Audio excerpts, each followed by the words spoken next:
Back in the win column, baby. The Baltimore Orioles handle business by beating the Oakland Athletics 9-4 in Game 1. Let's talk about it and have a mound visit. Let's go O's!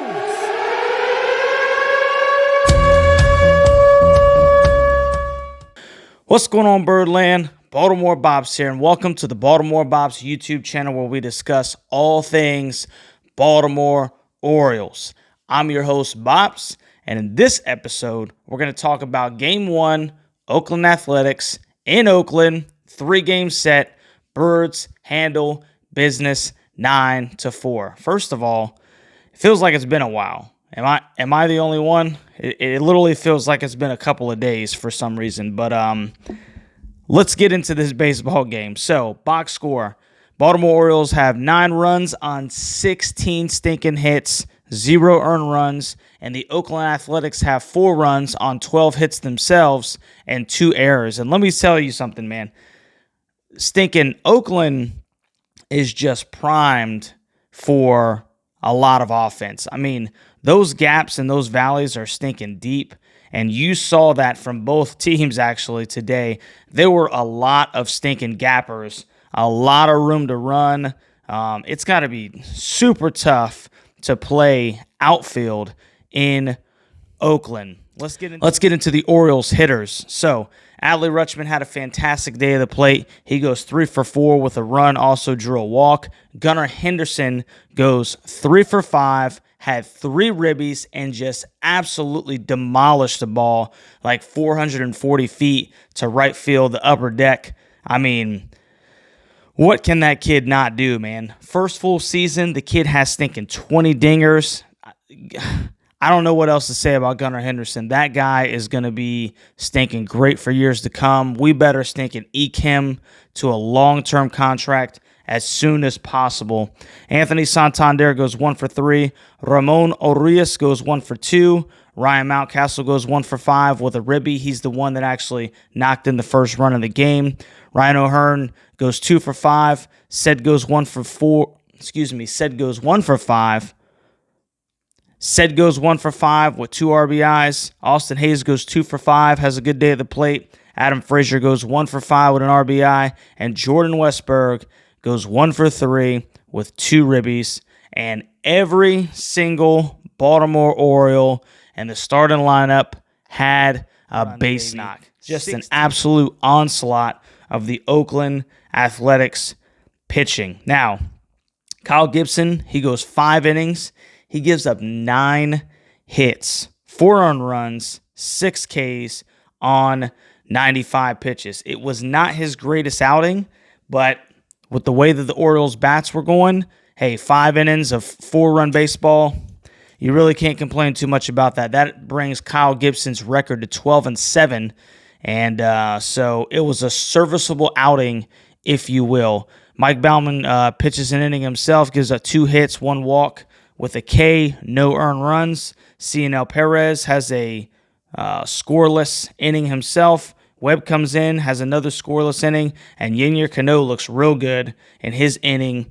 He does give up a base hit, but he has 2 Ks, and it was good to see him striking that pose at the end of the game. So, real good baseball game. I mean, there's not much to say except that the Orioles did exactly what they should do. They beat a struggling team 9-4, and this is what we should expect for games 2 and 3 also. There is no reason why the team that we have, 75-47, that the Baltimore Orioles don't handle business and sweep the Oakland Athletics. Not 2 out of 3. There is no reason that we don't sweep this baseball team. And the reason is because this is an opportunity to put together wins. We already dropped 2 out of 3 to San Diego, who was a below 500 team, even though that team is better than their record would indicate. The Oakland Athletics, that is not the case over here. So I expect the Birds to handle business and to keep stacking together wins. Tampa Bay, they won last night. So the Birds maintained their 2-game lead in the AL East, but, when you have opportunities like this to play a struggling team, to stack together some wins, you have got to take advantage of those opportunities because there's going to be some stiffer competition later in the year as we get down this stretch run. So we got to handle business against these guys in games 2 and 3. But the good news is, Birdland, we handled business in game 1. You can't handle business in game 2 and 3 until you handle business in game 1. So Birds are going to put Cole Irvin back on the mound. Cole is 1-3 with a 4.92 ERA and a 1.42 WHIP. He did have a pretty good outing. His last outing, I think he went 5 innings pitched, and they pulled him with his pitch count down just because he hasn't been in that starting pitch and roll for a while.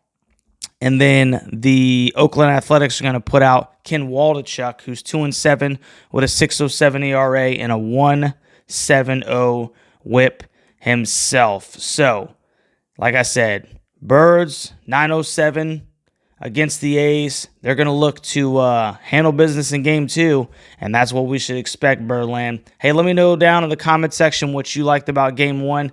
Did anybody else just realize, I don't know. I mean, you know that Oakland has those wide gaps, those huge power alleys, and you saw that just over and over and over, guys hitting the balls in the gaps. And just some weird angles taken by some of the outfielders just because they're not used to that much space. So I thought that was super interesting aspect of the game. But like I said, let me know down in the comment section what you thought about game 1 and what you're expecting from the Birds in this series. Do you think 2 out of 3 is enough, or do you think it's sweep or bust, right? Let me know down in the comment section. And if you haven't already, go ahead and like, share, subscribe to this content. Make sure you hit that notification bell. It's going to let you know every time that Baltimore Bops makes a YouTube video about our Baltimore Orioles. 907 O's, A's tonight, game 2. Be there, be square. And we will check you on the next one, Birdland. Y'all have a good day.